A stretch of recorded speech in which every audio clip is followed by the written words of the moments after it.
coffee place that I was walking to, and I am just looking at client emails, etc. And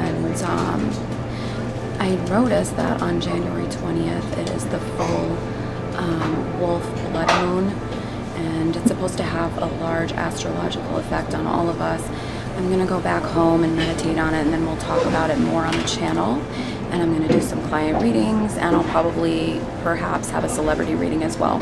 But for now, we're going to talk more about the astrology when I go back home. All right, guys, see you later. Bye. Hey guys, it's Naomi. So I am back in my place to discuss with you what the it's such a mouthful, I have to read it. Super blood wolf full moon lunar eclipse on January 21st means. Okay, this eclipse is in Leo. So whenever we're talking about what the moon is going into or anything is going into, we also have to talk about the opposite sign of that. The opposite sign of Leo is Aquarius. So think of all of the qualities of Aquarius and Leo and how those two are going to smash against each other on the global and world stage.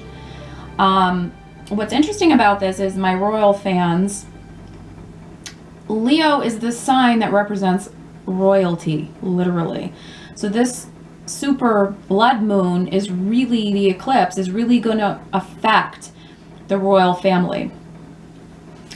Now, the way it's going to stir the pot is it's kind of going to stir up some bad behavior in the royals, in contrast with some positive humanitarian behavior of Aquarius, but some bad behavior of the Leo, where it's going to stir up. When we have a supermoon, that it means it's coming so close to the earth. That's why it looks so huge. It's when the moon rotates or moves. I don't know the scientific words for it. I just know the spiritual symbolism. It's when it comes so close to the earth that it's literally that energy, and the energy of the moon and what the moon represents is going to compound us in the earth on that day. So the moon is all about emotions and stirring up emotions. So if you have a moon in Leo or a moon in Aquarius, you're going to be really affected by this. Because even though, like I said, it's going to be in Leo, Aquarius is the opposite of Leo. So it's still affected, and those two push-pull contrasts of what each thing represents are going to be going against each other on that time period. So what does this mean? Bad behavior, like I said, of the royals. You're going to maybe see some people acting out, or just something, you know, a little bit of arrogance or overspending or over-the-top behavior or something with the royals having to do with that. You might also see that with our president, especially because he is a Gemini, but Leo rules presidents. Actually, a huge number of presidents were either Libras, who are charismatic, or Leos, who are leaders, and they are also charismatic. So Leo is the president sign as well, even though our president is a Gemini. And they're good wordsmiths, by the way. Geminis are, even though he says stupid shit, they're still, Geminis are like to talk. So we're going to see that influence with the United States and our president, especially leaders throughout the world, especially the royal family, because Leo, again, is the sign of royalty. And we're going to see maybe some bad behavior, or people sticking their foot in their mouths, saying some stupid shit, doing some stupid things.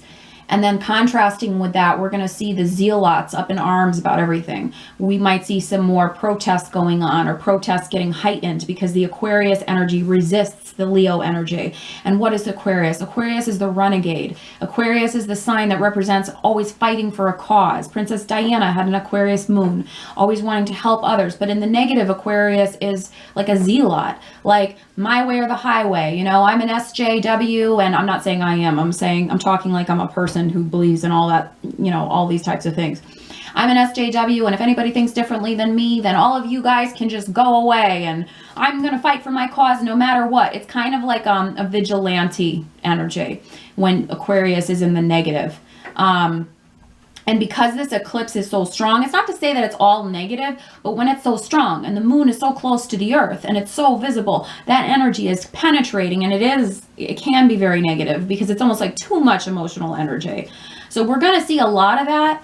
And when it's going to wear off, let me see what the date of when it's going to wear off.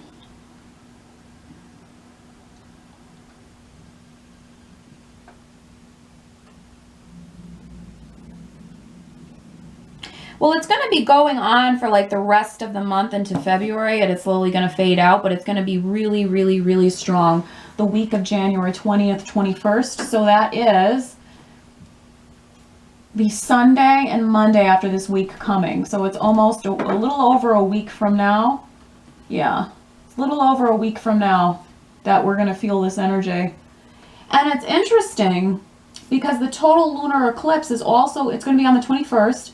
It's going to be on Martin Luther King Jr. Day. Isn't that interesting for my people who watch in the States, especially, who are, most people in the world are familiar with Martin Luther King Jr. But it's interesting, it's going to be happening on his day because he was a big advocator of social change and helping others in a good way, though. He was a good example of it.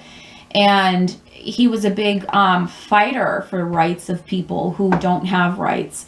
And that's all, like I said, that Aquarius energy that's going to go against the Leo. The Leo energy is like, I rule, I lead, you know, it's like that old time. In a sense, it represents presidents, and in another sense, it represents that old time archaic, like the monarchy. Like, what's the point of the monarchy anymore? You know, people say it's an old, outdated ideal. Leo, in a sense, does represent those outdated ideals of royalty. And we have that Aquarius energy coming up against it, saying, no, social change, social justice, no. And I just find that fascinating to get back to the point that it's on Martin Luther King Jr. Day. I didn't even realize that, but he represented Aquarius energy in the positive sense, of peaceful social change. So I think that's fascinating that it's on the same day. But anyways, so we are going to be coming up and against that energy, and that's on the global level how it's going to affect things. You might see more bad behavior with the royals, with the president, sticking their foot in their mouths, saying the wrong thing, doing foolish things that are like over the top Leo energy, and then you're going to see resistance from the vigilante and social justice groups like, no, we're not dealing with this shit anymore. Maybe more demonstrations, protests being activated and started from that day forward. On a personal level, maybe be a little bit careful how you communicate with others, especially in relationships, because the moon does rule the household, the home, feelings, relationships. And Leo can be a little bit, Leo is good in the sense, I have Venus and Mars and Leo, so I'm going to be affected by this when it comes to relationships. But if you do have it in Venus, Mars, or your moon, you're going to be really affected by it. But as I said earlier, yes, we are Venus Sagittarius. So that's, Venus really is relationships, but the moon also plays a part in that. So the good thing about moon being in the moon being in Leo, I almost said Sagittarius, I'm confusing myself. Sagittarius is in Venus. For the moon being in Leo and having that eclipse, the good side of it is that we're going to be more over the top with our affections. We're going to be more giving to others. We're going to probably have things given to us, maybe a surprise gift, or being especially lovey-dovey closer to Valentine's Day. Like Leo is the sign that's going to be like, oh my gosh, my lover or my husband or wife or girlfriend, boyfriend is the most beautiful, amazing person in the world, and I just can't get enough. Leo is very over the top energy.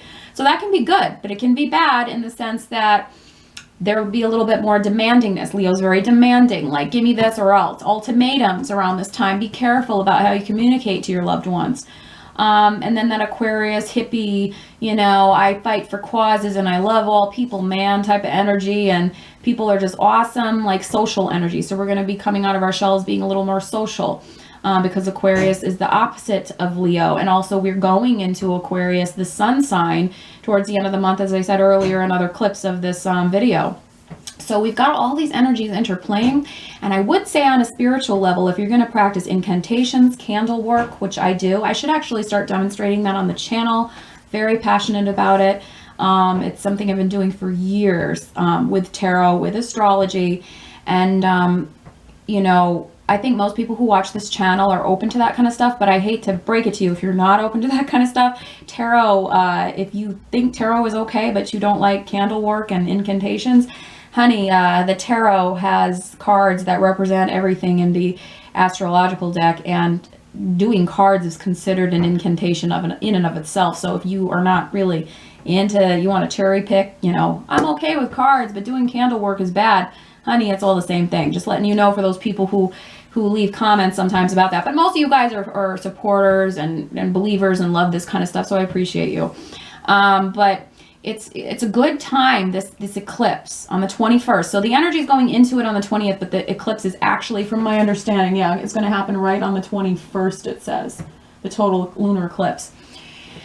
It's good for doing a incantation or any sensory, you know, you want to light incense, candles, even if you just want to write in a journal with incense and candles and oils, you can do it that way. If you want to really put a ritual with herbs and write and put your, you know, your incantation in a jar and seal it, I do that kind of stuff too.